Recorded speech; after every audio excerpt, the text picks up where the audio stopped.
인간은 왜 배신을 할까? 배신을 한 번이라도 당해본 사람들은 그 경험이 얼마나 억울하고 분통한지 평생 트라우마에 남는다고 한다. 인류 역사상 배신의 역사는 수도 없이 반복되고 있고 현재도 진행 중이다. 비단 이것은 특수한 환경에 놓인 사람들이 겪는 현상이 아니고 내 주위를 둘러봐도 심심찮게 발견할 수 있다. 어쩌면 지금 당신 자신도 알게 모르게 이런 배신의 상황을 겪고 있을지도 모른다. 왜 인간은 도덕적인 양심을 내다버리고 자신의 이익과 욕망을 위해 이기적인 행동을 하는 것일까? 철학자 쇼펜하우어는 인간의 본질을 끊임없이 욕망을 추구하는 존재라고 정의했다. 그의 관점에서 보면 인간은 무한한 욕망의 터널에 갇힌 존재로 한 욕망이 충족되면 곧 다시 다른 욕망으로 몸부림치는 삶을 살게 된다. 이와 같은 인간의 욕망의 연속성을 쇼펜하우어는 인생은 고통과 권태 사이에서 왔다 갔다 하는 시계의 진자와 같다라고 표현하였다. 결국 인간은 자신이 생존하고 번영하기 위해서 끊임없이 욕망을 충족하기 위한 이기적인 결정을 한다고 볼 수 있다. 인간관계로 어려움을 겪는 사람들이 많다. 특히나 나이가 들수록 곁에 있는 친구나 지인이 자신에게 유익하고 반가운 상대가 아니지만 오랫동안 알고 지냈으니 그냥 어쩔 수 없이 만나는 경우도 많다. 인간관계는 삶의 여정에 있어서 가장 중요한 요소 중 하나이다. 좋은 인간관계는 우리의 삶을 풍요롭게 하고 우리가 직면하는 어려움을 함께 나누며 극복할 수 있는 힘을 제공한다. 반면 부정적인 관계는 스트레스의 원천이 되고 때로는 삶의 길을 그르치게 만드는 부정적인 영향을 미친다. 인간의 본질이 그렇듯이 모든 사람이 나에게 좋은 사람일 수는 절대 없다. 그래서 인생에서 좋은 사람과 나쁜 사람을 구분하는 것은 매우 중요하다. 좋은 사람들은 삶의 길동무로서 우리를 지지하고 영감을 주며 성장의 동력이 된다. 반면 나쁜 사람들은 우리의 에너지를 소진시키고 우리를 부정적인 방향으로 이끌 수 있다. 삶을 성공적으로 이끈 사람들은 대개 좋은 인간관계를 유지하며 이는 그들에게 기쁨과 희망의 원천이 되었다. 그들은 삶의 중요한 순간마다 서로를 지지하고 격려했다. 그러나 불행한 삶을 살았던 사람들은 종종 나쁜 인간관계를 가지고 있는 경우가 많았다. 이러한 관계는 그들에게 아무런 도움을 주지 않았고 때로는 그들을 더욱 깊은 고통 속으로 밀어넣었다. 따라서 더 행복한 삶을 원한다면 우리는 주변 사람들을 신중하게 평가하고 재정비할 필요가 있다. 가치 있는 사람들을 더 가까이 하고 우리에게 해를 끼치는 관계는 과감하게 끊어내야 한다. 우리 인생의 좋은 사람이라는 기준은 상대방과 알고 지낸 긴 세월의 기간으로 판단되어서는 안 된다. 주위를 둘러보아도 오래 지속된 관계도 자기 이익을 위해 친한 사람을 배신하는 경우가 얼마나 많은가. 다른 사람들도 나와 같은 가치관을 가지고 관계를 이어나갈 것이라고 무조건 가정하는 것은 어리석다. 서로 허심탄회하게 털어놓지 않은 이상 관계에서 내가 기대하는 바와 상대방이 기대하는 바는 꽤 다를 수 있다. 이런 관계가 지속되면 서로 불필요한 에너지는 소모되며 관계 자체가 스트레스로 변하게 되는 경우가 허다하다. 인생의 중반을 지나면서 우리는 사회적 관계를 정리할 필요가 있다. 마음이 맞지 않거나 불편한 관계, 가치관이 다른 사람, 가까워지길 원하면서도 멀리하는 사람. 공감 능력이 부족하고 자기 중심적인 사람, 만날 때마다 기분을 망치고 상처를 주는 사람들을 인생에서 과감히 제외해야 한다. 이에 대해 일부는 너무 냉정하다고 비판할 수도 있지만 그런 시각은 한 면만 보는 것이다. 새로운 장을 시작할 때 필요 없는 사람들은 떠나보내고 가벼운 마음으로 전진해야 한다.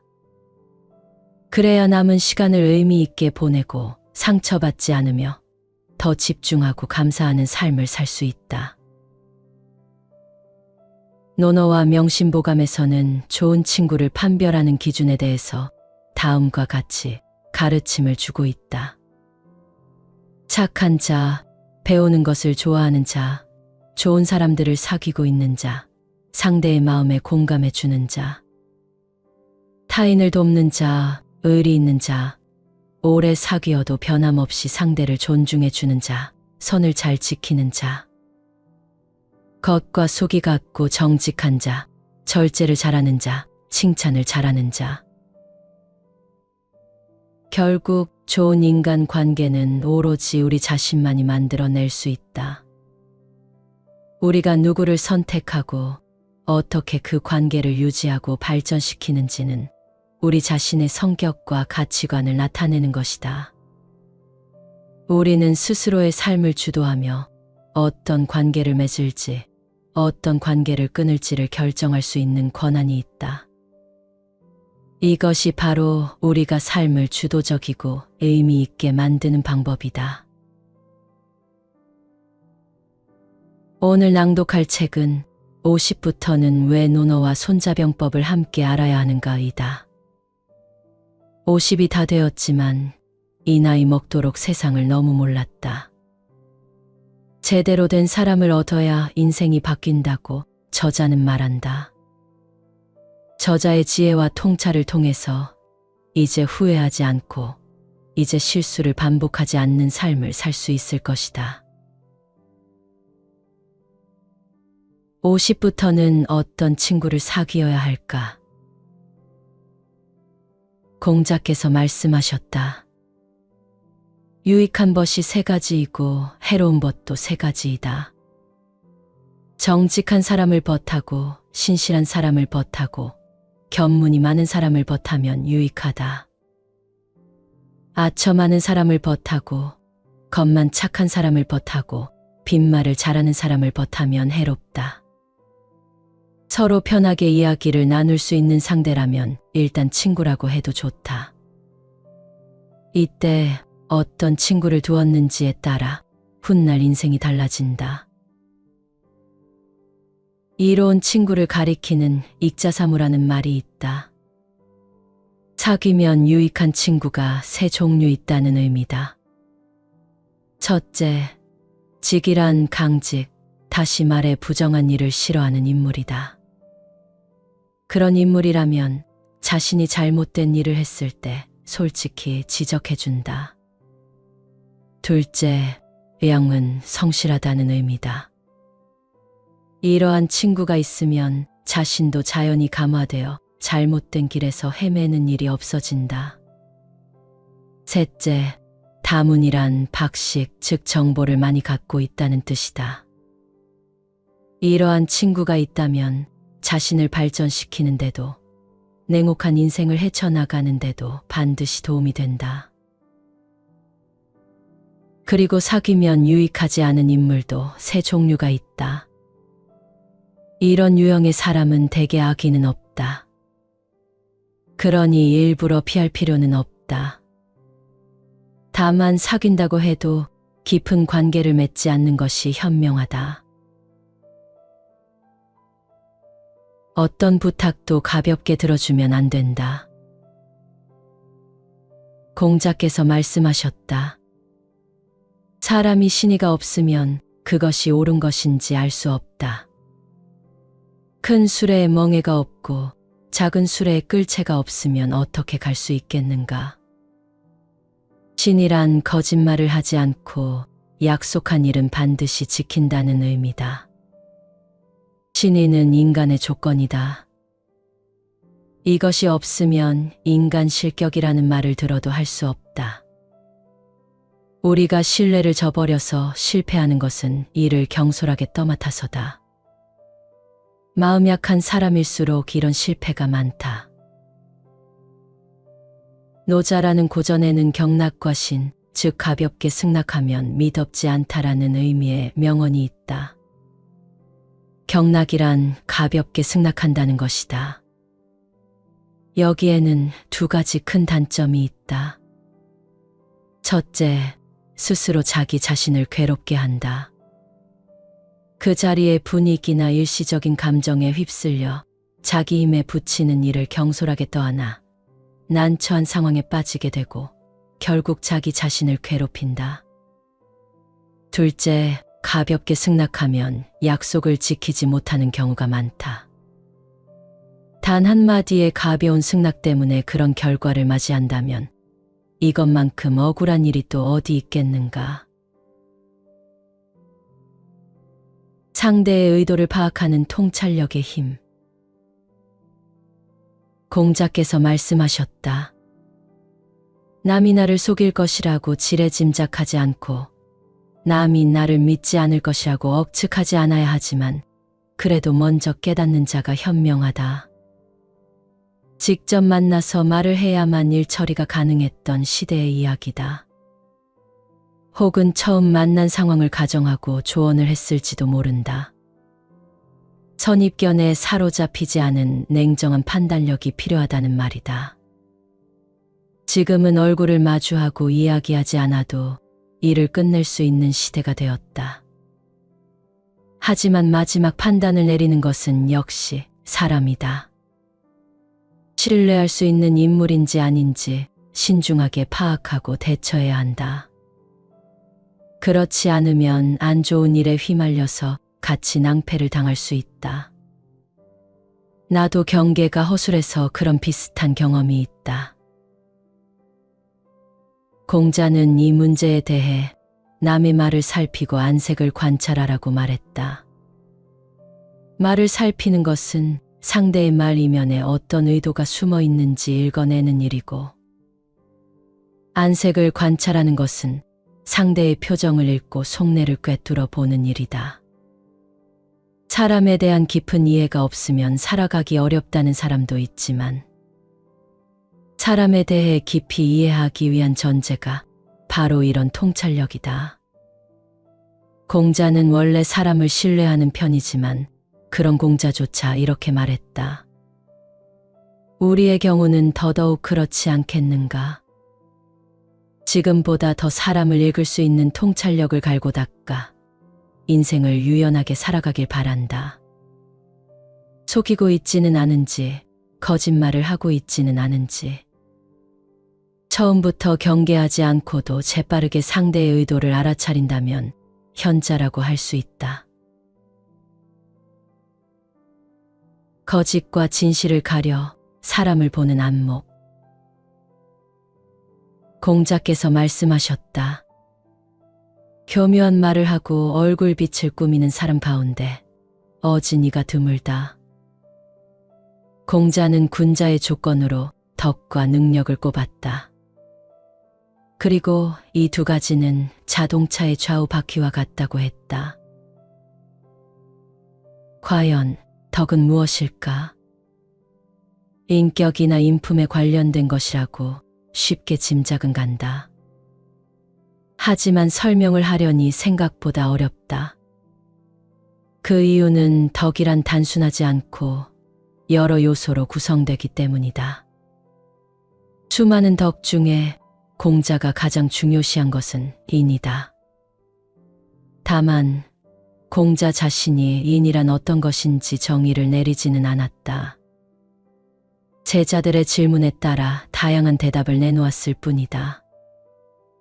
예를 들어 번지라는 제자가 인은 어떤 것인가요? 하고 묻자 공자는 사람을 사랑하는 것이지라고 대답했다.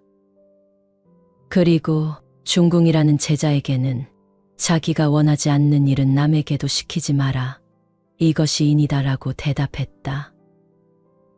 상대의 수준이나 상황에 맞춰 분명히 다르게 설명한 것이다. 생각해보면 인이란 우리 서로가 같은 인간이라는 유대감을 바탕으로 성립하는 인간의 같은 것이 아닐까 싶다. 그 예로 배려라든가 온정을 생각하면 이해하기 쉬울 것이다. 인에 대한 이해를 돕기 위해 이와는 반대되는 이야기도 한 구절 살펴보자. 공자께서 말씀하셨다. 굳세고 꿋꿋하며 순수하고 어눌함은 인에 가깝다. 한결같이 의지가 굳고 꾸밈이 없다는 의미다. 공자는 이것도 인에 가깝다고 했다. 말을 번지르르하게 하고 부드러운 낯빛으로 상대에게 아첨하는 것은 인과 거리가 멀다. 어찌 사람 속을 알까? 공자가 사람을 보는 눈. 공자께서 말씀하셨다. 그 행하는 바를 보고 그 이유를 살피며 그가 편안히 여기는 것을 관찰하면 어찌 자신을 숨길 수 있겠는가? 공자의 인간관은 굳이 말하자면 성선설에 기반을 두고 있다. 하지만 그런 공자조차도 아무 조건 없이 사람을 신뢰하라고 말하지 않는다. 과연 인생의 우여곡절을 겪은 사람답다. 일반적으로 상대의 속내까지 파악하려고 할 때 먼저 눈에 들어오는 것은 평소의 태도나 행동이다.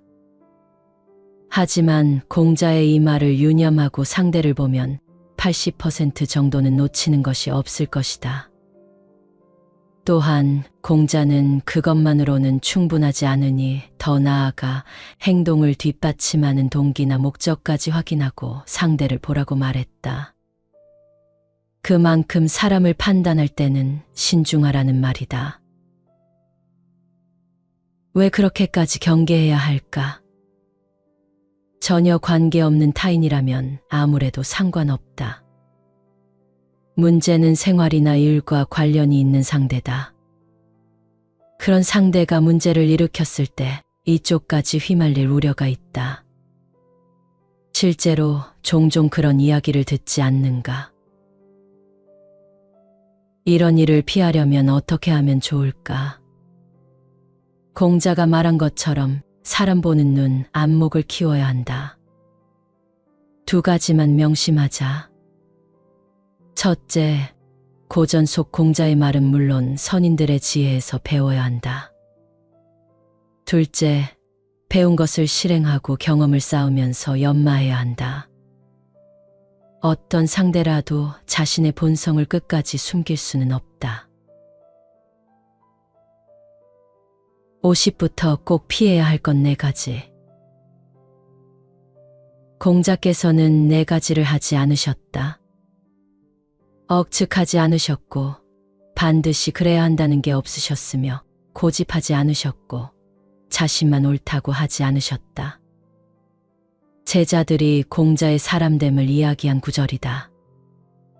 공자는 4가지 결점이 없었다고 한다. 첫째, 주관만으로 억측하지 않았다. 주관도 주관 나름이지만 얕은 지식으로 판단하면 당연히 잘못되는 일이 많다. 인터넷에 쏟아지는 비판에는 이런 종류의 억측이 많다. 둘째, 자기의 생각만을 끝까지 고집하지 않았다. 자기의 생각만 고집하면 완고하다는 면에서는 인정해주고 싶기도 하지만 결국 소외되지 않겠는가? 자신의 의견은 의견대로 두고 주변 사람의 의견에도 귀를 기울이자. 셋째, 한 가지 생각만 고집하지 않았다. 고집이 세면 고지식하고 사고가 유연하지 못하다는 비판을 받을 수 있다. 이러면 언젠가 벽에 부딪히게 된다. 넷째, 자신의 상황만 생각하지 않았다. 자기 입장만 생각하면 주변 사람들이 싫어하고 인간관계가 안 좋아져서 외톨이가 된다. 자신의 상황을 생각한다면 주변 사람의 상황도 생각해 주어야 한다. 이것이 제대로 살아가는 방식이 아니겠는가. 공자는 인생의 우여곡절을 겪은 사람이라고 했는데 단지 고생만 많이 한 사람이 아니다. 이렇게 상식적인 부분도 제대로 이해하고 있다. 그런 의미에서는 아주 뛰어난 상식을 갖춘 사람이기도 했다. 네 가지 피해야 할 일이 있다. 첫 번째는 주관만으로 억측하는 일. 두 번째는 무턱대고 자기 생각을 밀어붙이는 일. 세 번째는 한 가지 생각만 고집하는 일. 네 번째는 자신의 상황만 생각하는 일. 50부터는 물의 흐름에서 배우라. 군의 형세는 물의 형상을 본떠야 한다. 물의 형세는 높은 곳을 피하고 낮은 곳으로 흐른다. 물에는 세 가지 특성이 있다. 일정한 형태가 없고 그릇에 따라 형태를 바꾸는 유연성이 있다. 저항을 피해 계속해서 낮은 곳으로 흐른다. 사용하기에 따라 바위도 깨트릴 수 있는 에너지를 갖고 있다. 손자병법에서는 싸우는 방식을 이런 물의 특성에서 배우라고 말한다. 물에는 일정한 형태가 없는 것처럼 싸움에도 변하지 않는 태세는 있을 수 없다. 적의 태세에 대응해 변화하면서 승리를 쟁취해야만 좋은 용병술이라고 할 수 있다. 물에 주목한 것은 손자병법뿐만이 아니다. 같은 병법서인 우료자에도 서두에 승리한 군은 물을 닮아서라며 이렇게 말했다. 물은 아주 유약하지만 앞을 가로막는 것은 구릉이라 할지라도 쳐부순다. 그 이유는 물의 성질에는 집중성과 불변성이 내포되어 있기 때문이다. 지금 장수가 예리한 무기와 견고한 갑옷으로 무장한 대군을 이끌고 자유자재로 변화하는 전략을 기반으로 물처럼 행동한다면 천하에 겨룰 자가 없다. 노자에서도 역시 물에 주목하고 있는데 최고에서는 물과 같다라면서 이렇게 설명하고 있다. 이 세상에서 물만큼 약한 것은 없다.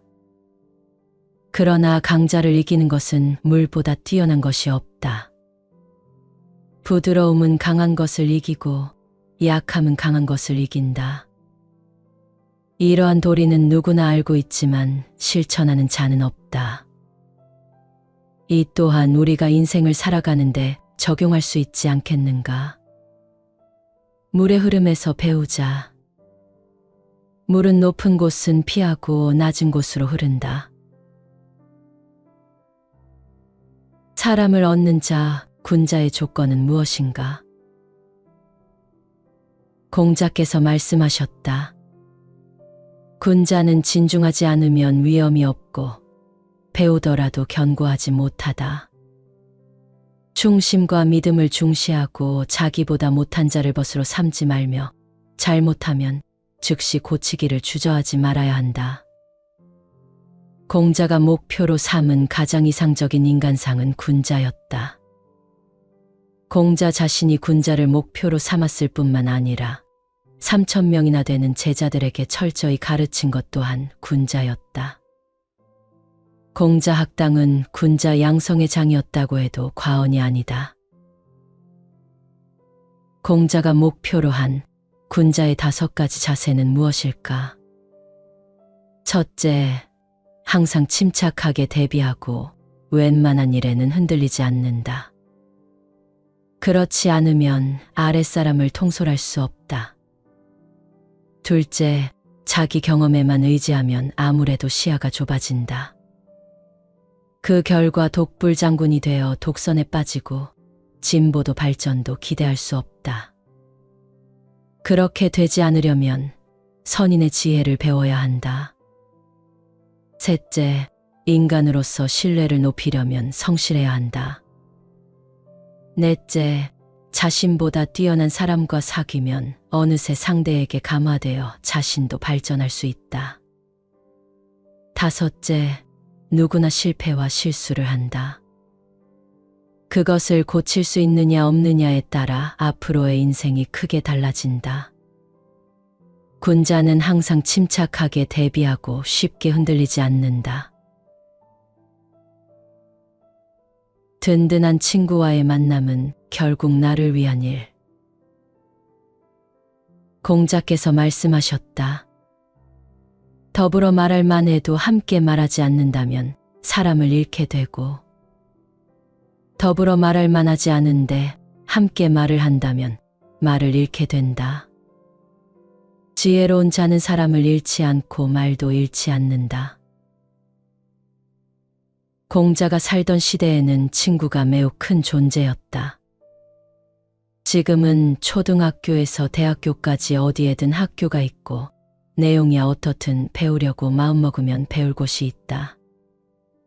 하지만 공자가 살던 시대는 달랐다. 공자 학당 같은 곳을 제외하면 일반 사람이 배울 수 있는 곳은 어디에도 없었다. 그 대체 역할을 한 것이 바로 친구다. 공자는 앞서 하기편에서 자기보다 못한 자를 벗으로 삼지 말라고 했는데 바로 이런 배경 때문이다. 그리고 이에 대해서는 시경에도 절차탁마라는 유명한 사자성어가 있다. 뜻을 함께하는 사람이 서로 결점이나 잘못을 고쳐주고 발전을 도모한다는 의미다.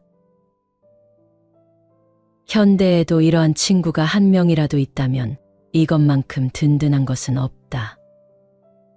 각박한 세상이다 보니 친구 사귀기가 쉽지는 않다. 하지만 끊임없이 노력해야 한다. 모두 자기 자신을 위한 일이다. 그런데 앞에 구절에 등장하는 지자는 단순히 박식한 사람이 아니다. 사람을 읽고 상황을 읽고 앞을 내다보는 그런 통찰력을 갖춘 인물을 가리킨다. 그런 인물은 마땅히 친구로 삼을 만한 상대를 확실하게 자기 편으로 끌어안는다.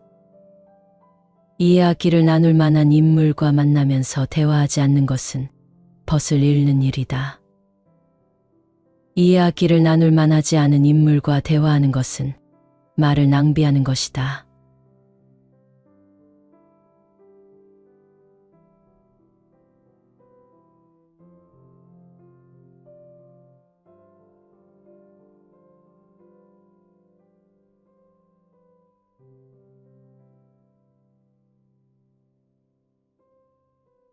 인간은 왜 배신을 할까? 배신을 한 번이라도 당해본 사람들은 그 경험이 얼마나 억울하고 분통한지 평생 트라우마에 남는다고 한다. 인류 역사상 배신의 역사는 수도 없이 반복되고 있고 현재도 진행 중이다. 비단 이것은 특수한 환경에 놓인 사람들이 겪는 현상이 아니고 내 주위를 둘러봐도 심심찮게 발견할 수 있다.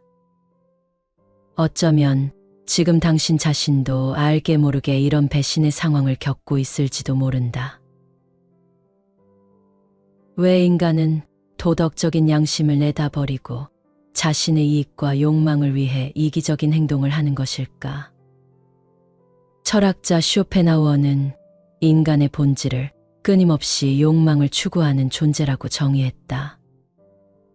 그의 관점에서 보면 인간은 무한한 욕망의 터널에 갇힌 존재로 한 욕망이 충족되면 곧 다시 다른 욕망으로 몸부림치는 삶을 살게 된다. 이와 같은 인간의 욕망의 연속성을 쇼펜하우어는 인생은 고통과 권태 사이에서 왔다 갔다 하는 시계의 진자와 같다라고 표현하였다. 결국 인간은 자신이 생존하고 번영하기 위해서 끊임없이 욕망을 충족하기 위한 이기적인 결정을 한다고 볼 수 있다. 인간관계로 어려움을 겪는 사람들이 많다. 특히나 나이가 들수록 곁에 있는 친구나 지인이 자신에게 유익하고 반가운 상대가 아니지만 오랫동안 알고 지냈으니 그냥 어쩔 수 없이 만나는 경우도 많다. 인간관계는 삶의 여정에 있어서 가장 중요한 요소 중 하나이다. 좋은 인간관계는 우리의 삶을 풍요롭게 하고 우리가 직면하는 어려움을 함께 나누며 극복할 수 있는 힘을 제공한다. 반면 부정적인 관계는 스트레스의 원천이 되고 때로는 삶의 길을 그르치게 만드는 부정적인 영향을 미친다.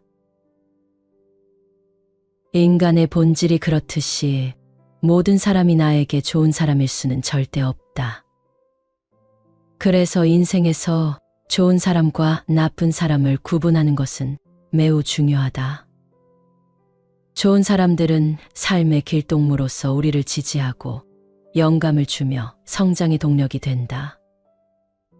반면 나쁜 사람들은 우리의 에너지를 소진시키고 우리를 부정적인 방향으로 이끌 수 있다.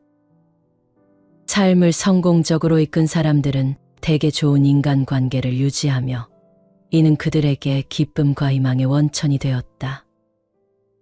그들은 삶의 중요한 순간마다 서로를 지지하고 격려했다. 그러나 불행한 삶을 살았던 사람들은 종종 나쁜 인간관계를 가지고 있는 경우가 많았다.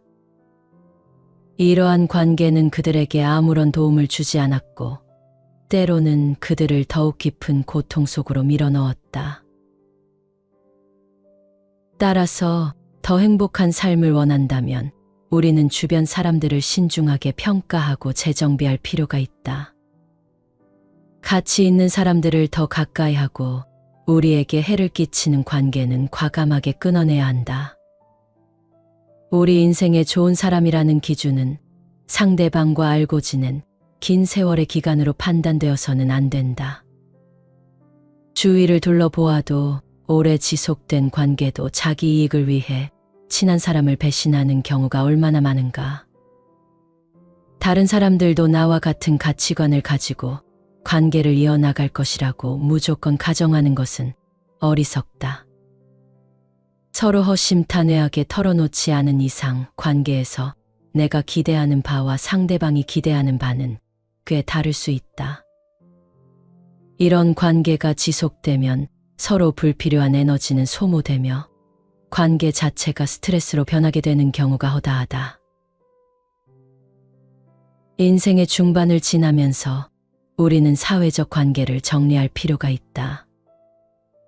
마음이 맞지 않거나 불편한 관계, 가치관이 다른 사람, 가까워지길 원하면서도 멀리하는 사람, 공감 능력이 부족하고 자기 중심적인 사람, 만날 때마다 기분을 망치고 상처를 주는 사람들을 인생에서 과감히 제외해야 한다. 이에 대해 일부는 너무 냉정하다고 비판할 수도 있지만 그런 시각은 한 면만 보는 것이다. 새로운 장을 시작할 때 필요 없는 사람들은 떠나보내고 가벼운 마음으로 전진해야 한다. 그래야 남은 시간을 의미 있게 보내고 상처받지 않으며 더 집중하고 감사하는 삶을 살 수 있다. 논어와 명심보감에서는 좋은 친구를 판별하는 기준에 대해서 다음과 같이 가르침을 주고 있다.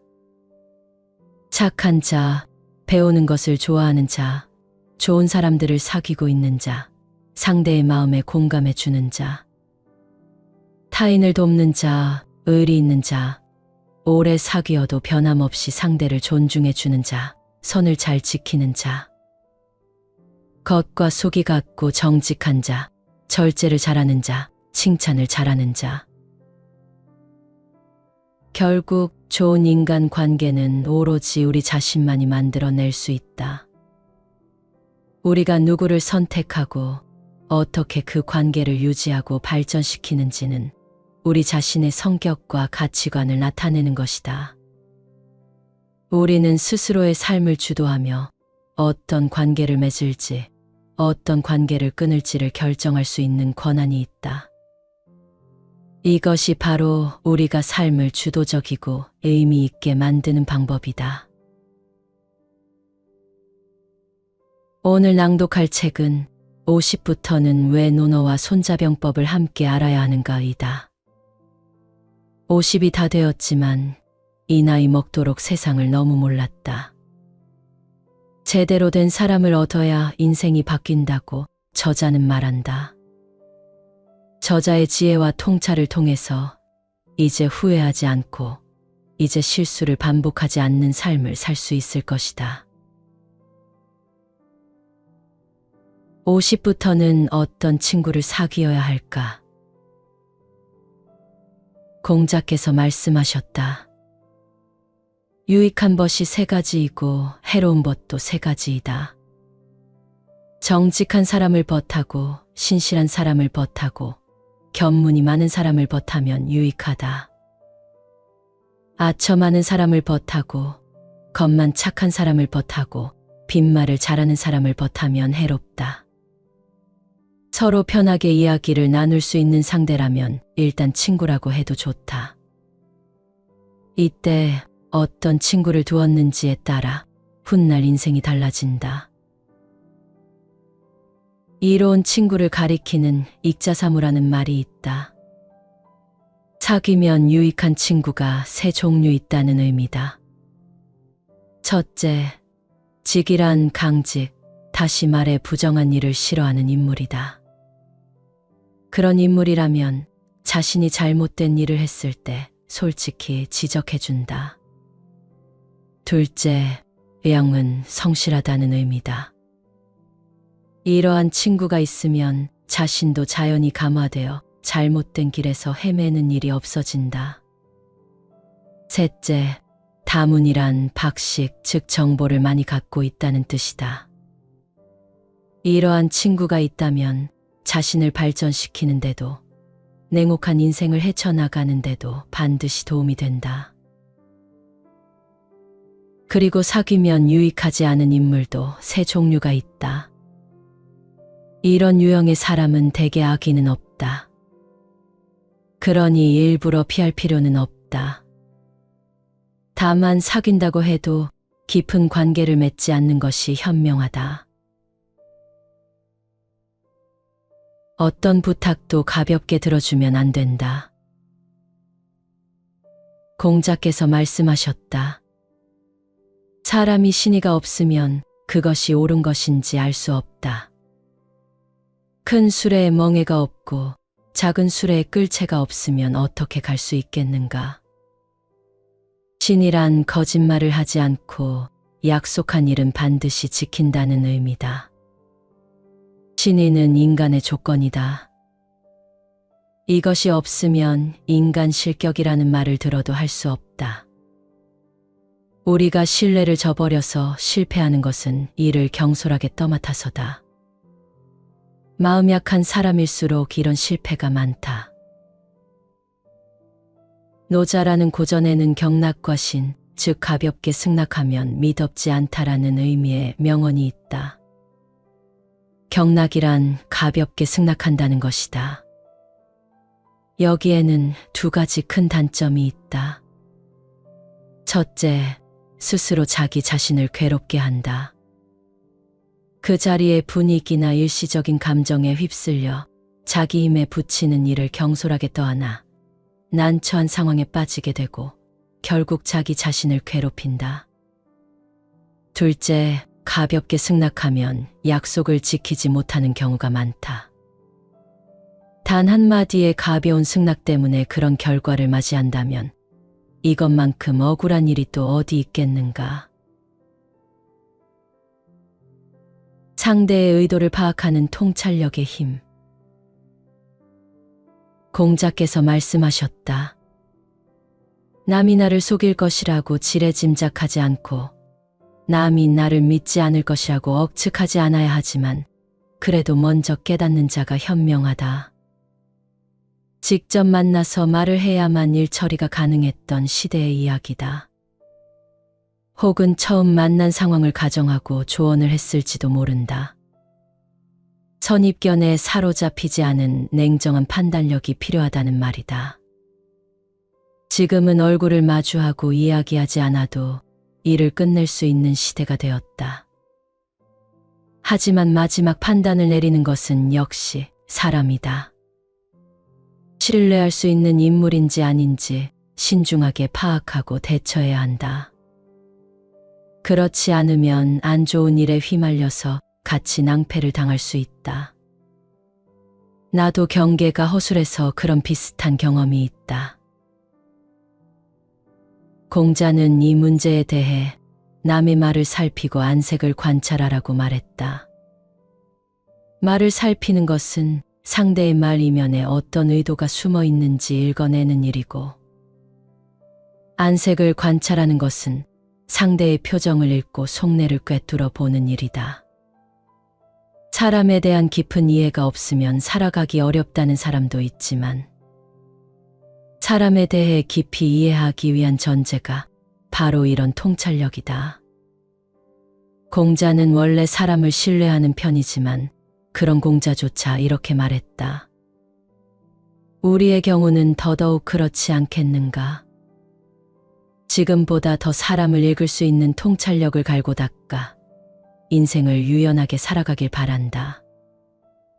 속이고 있지는 않은지, 거짓말을 하고 있지는 않은지, 처음부터 경계하지 않고도 재빠르게 상대의 의도를 알아차린다면 현자라고 할 수 있다. 거짓과 진실을 가려 사람을 보는 안목. 공자께서 말씀하셨다.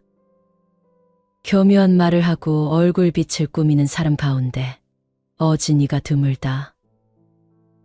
공자는 군자의 조건으로 덕과 능력을 꼽았다. 그리고 이 두 가지는 자동차의 좌우 바퀴와 같다고 했다. 과연 덕은 무엇일까? 인격이나 인품에 관련된 것이라고 쉽게 짐작은 간다. 하지만 설명을 하려니 생각보다 어렵다. 그 이유는 덕이란 단순하지 않고 여러 요소로 구성되기 때문이다. 수많은 덕 중에 공자가 가장 중요시한 것은 인이다.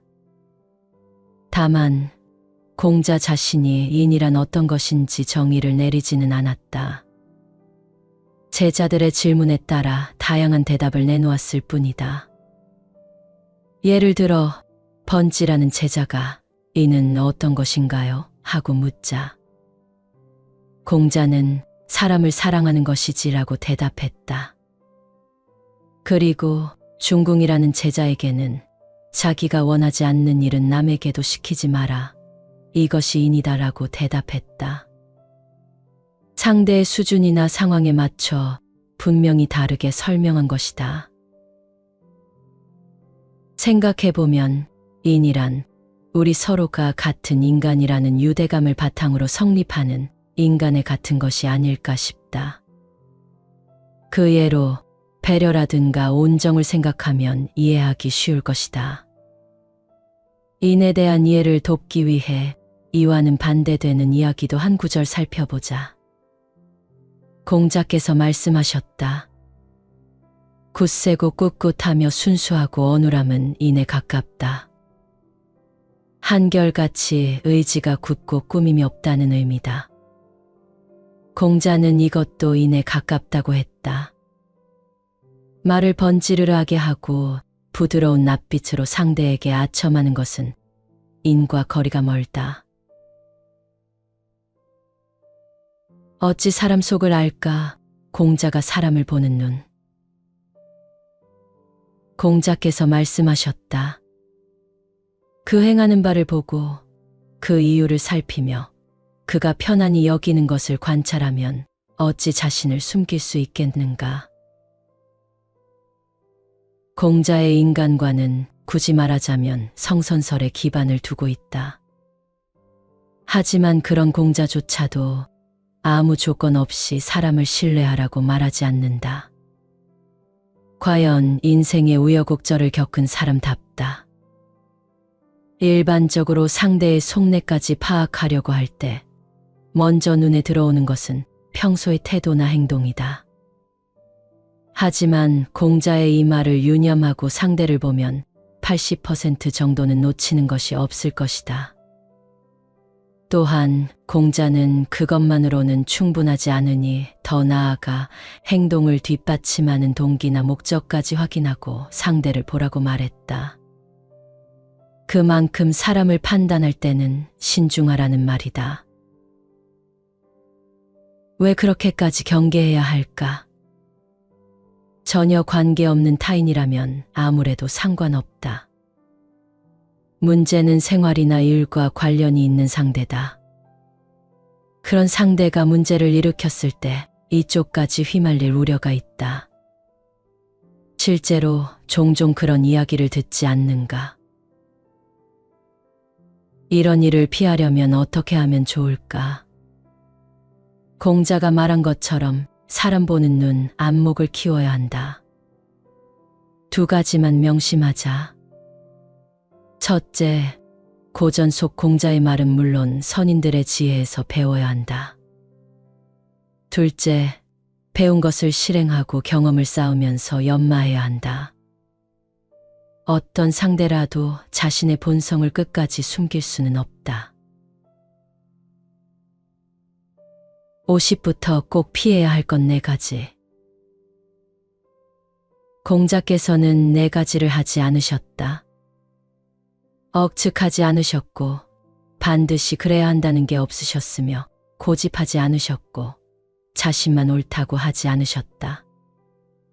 제자들이 공자의 사람됨을 이야기한 구절이다.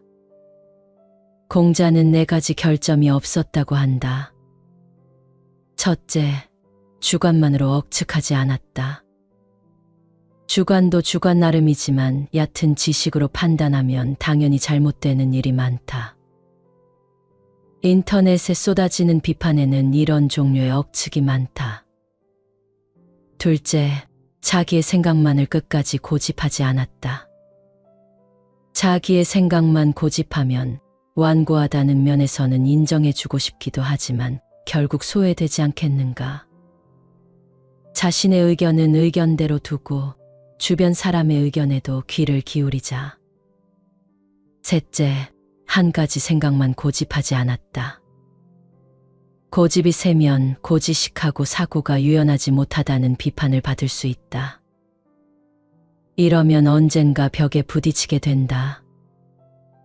넷째, 자신의 상황만 생각하지 않았다. 자기 입장만 생각하면 주변 사람들이 싫어하고 인간관계가 안 좋아져서 외톨이가 된다.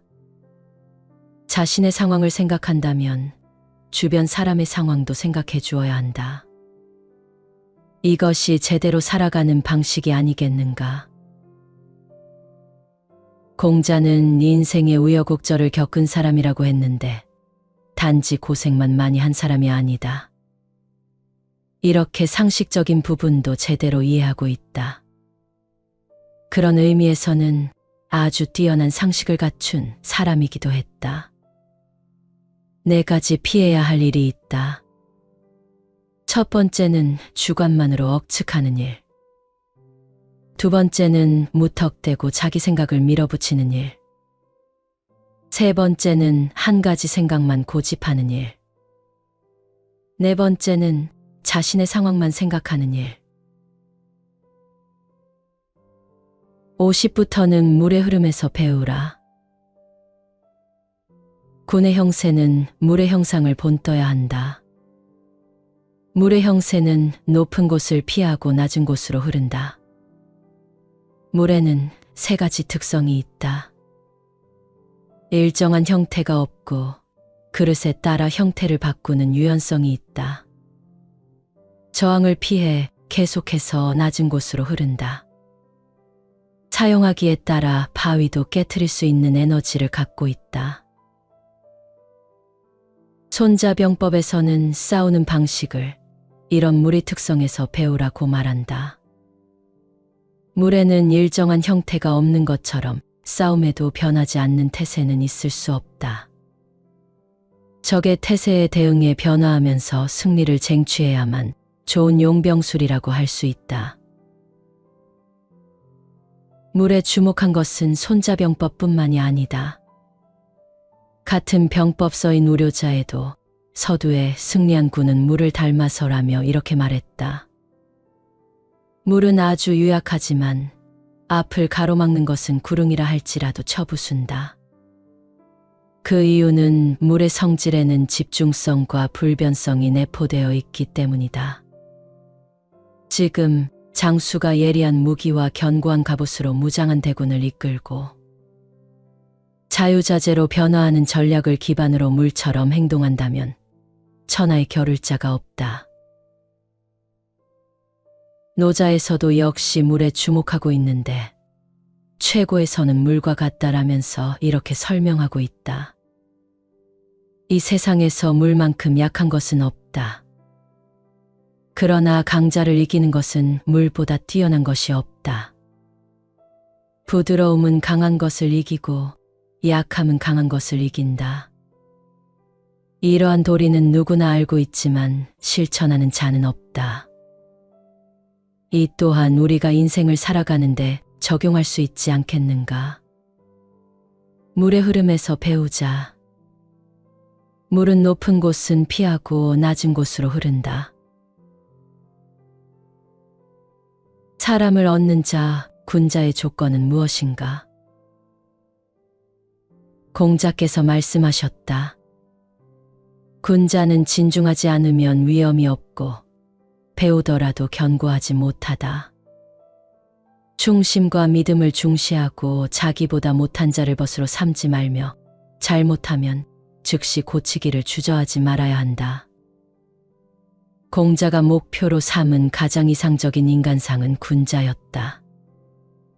공자 자신이 군자를 목표로 삼았을 뿐만 아니라 3,000명이나 되는 제자들에게 철저히 가르친 것 또한 군자였다. 공자 학당은 군자 양성의 장이었다고 해도 과언이 아니다. 공자가 목표로 한 군자의 5가지 자세는 무엇일까? 첫째, 항상 침착하게 대비하고 웬만한 일에는 흔들리지 않는다. 그렇지 않으면 아랫사람을 통솔할 수 없다. 둘째, 자기 경험에만 의지하면 아무래도 시야가 좁아진다. 그 결과 독불장군이 되어 독선에 빠지고 진보도 발전도 기대할 수 없다. 그렇게 되지 않으려면 선인의 지혜를 배워야 한다. 셋째, 인간으로서 신뢰를 높이려면 성실해야 한다. 넷째, 자신보다 뛰어난 사람과 사귀면 어느새 상대에게 감화되어 자신도 발전할 수 있다. 다섯째, 누구나 실패와 실수를 한다. 그것을 고칠 수 있느냐 없느냐에 따라 앞으로의 인생이 크게 달라진다. 군자는 항상 침착하게 대비하고 쉽게 흔들리지 않는다. 든든한 친구와의 만남은 결국 나를 위한 일. 공자께서 말씀하셨다. 더불어 말할 만해도 함께 말하지 않는다면 사람을 잃게 되고, 더불어 말할 만하지 않은데 함께 말을 한다면 말을 잃게 된다. 지혜로운 자는 사람을 잃지 않고 말도 잃지 않는다. 공자가 살던 시대에는 친구가 매우 큰 존재였다. 지금은 초등학교에서 대학교까지 어디에든 학교가 있고 내용이 어떻든 배우려고 마음먹으면 배울 곳이 있다. 하지만 공자가 살던 시대는 달랐다. 공자 학당 같은 곳을 제외하면 일반 사람이 배울 수 있는 곳은 어디에도 없었다. 그 대체 역할을 한 것이 바로 친구다. 공자는 앞서 하기편에서 자기보다 못한 자를 벗으로 삼지 말라고 했는데 바로 이런 배경 때문이다. 그리고 이에 대해서는 시경에도 절차탁마라는 유명한 사자성어가 있다. 뜻을 함께하는 사람이 서로 결점이나 잘못을 고쳐주고 발전을 도모한다는 의미다. 현대에도 이러한 친구가 한 명이라도 있다면 이것만큼 든든한 것은 없다. 각박한 세상이다 보니 친구 사귀기가 쉽지는 않다. 하지만 끊임없이 노력해야 한다. 모두 자기 자신을 위한 일이다. 그런데 앞에 구절에 등장하는 지자는 단순히 박식한 사람이 아니다. 사람을 읽고 상황을 읽고 앞을 내다보는 그런 통찰력을 갖춘 인물을 가리킨다. 그런 인물은 마땅히 친구로 삼을 만한 상대를 확실하게 자기 편으로 끌어안는다. 이야기를 나눌 만한 인물과 만나면서 대화하지 않는 것은 벗을 잃는 일이다. 이야기를 나눌 만하지 않은 인물과 대화하는 것은 말을 낭비하는 것이다.